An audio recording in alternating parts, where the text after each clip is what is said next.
Hey everyone, it's Richard Metal Fan here, bringing you guys an old school album review. I meant to do this a few days ago for this year is the album's 15-year anniversary, but hey, better late than never, right?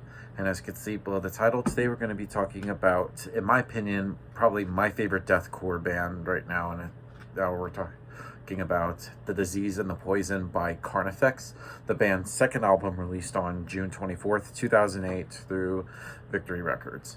Now this follows up their previous album, which came out in 2007, which is their debut album, Them Dead in My Arms, which I thought was a pretty solid debut album. But for me, I feel like with every album, Carnifex definitely has gotten better and better with each album, like in terms of production and songwriting. And this is, of course, the era where they got signed to Victory Records, which, if you know the whole story right with them, I heard they were pretty much trying to fuck over Carnifex and basically try to do all this shit and bullshit, but eventually they got off that label, thank God. And I remember even like the band A Day to Remember even sued Victory Records, and I don't think they're even a label anymore, so karma's a bitch, right? But that's besides the point. I mean, this album I feel like I actually like it a lot more than Dead in My Arms. I think they stepped up their game with this. In terms of like the production is pretty solid, and let's just talk about like the musicians on this album. Like my buddy Scott Lewis, does really sick vocals. He has like a really great vocal range. You go from like the high kind of screams to like the more guttural kind of lows. I kind of like his growls and screaming, and really had stepped up on this album. The guitar work is pretty tight from Corey Arford and Ryan Thor Gummins. Both of them come up with some really great riffs, and just the leads that Ryan had done, their former guitarist, is just really great. The bass on this album is pretty audible. This is the first album with my buddy Fred Calderon on bass. He does a really great job handling the bass tracks. And the drumming on this album from my boy Sean Cameron does a really great job on this. So without further ado, let's dive into this album track by track. Now, starting things off is Suffering, which is a little intro to start the album. I feel like it's a good way to sort of like build up hype before the actual first song, which is called In Celeste with Filth and Faith, which is probably my favorite song on here. It starts off with a really sick like drum fill from Sean, and then it just goes into really fast parts. It really kind of goes in like faster parts and then sort of like mid parts. It's kind of like varies in like tempos a little bit. And overall, really sick song. I just really love sort of like the breakdown in there is just really nasty. And I think it's a really great song. Great way to start off this album with a bang, with going from Suffering and In Celeste with Filth and Faith. Then we move on to The Nature of Depravity. Now this song, in my opinion, features some of the best drum work on this album. Has some really insane like double bass and blast beats, and it's turned all the way up. I feel like you could feel the pulse of the drumming beating through your brain. It's just awesome. Moving on to Adornment of the Sickened.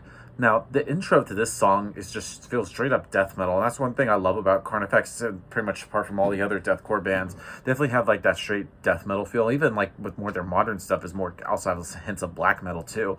But the riffs on Adornment of the Sickened are really evil sounding than it was on Dead in My Arms. And it takes a lot of like also influence of like melodic death metal, especially like the Swedish bands like At the Gates, Early In Flames, Early Dark Tranquility, and so on and so forth.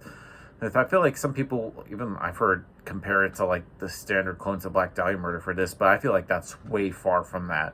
That the breakdowns can get a little bit too much at times, but I feel like they're placed really well throughout the album, and they just don't get boring. And most of the songs go from a very melodic yet very death metal riff to like the breakdown to another death metal riff. And I feel like there are no guitar solos on this album here, but there are some lead parts, so don't hold your breath.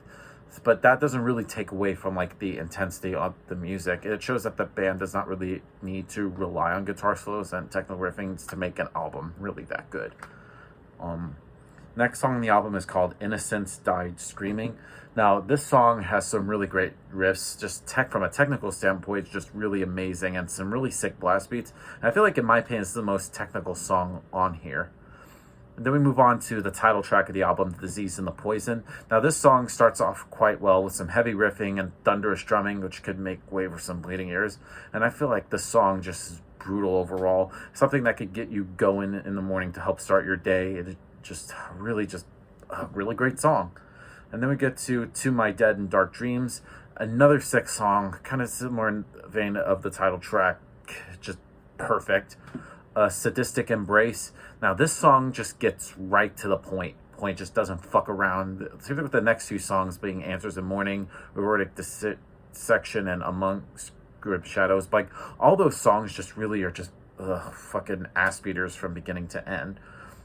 And then we get to the last song on the album, which is called Enthroned in Isolation, which is, my opinion, is probably a great way to close this album. And it features some amazing breakdowns contrasted with some of the most melodic riffing on this album, which almost makes you wonder if this is like a melodic death metal band.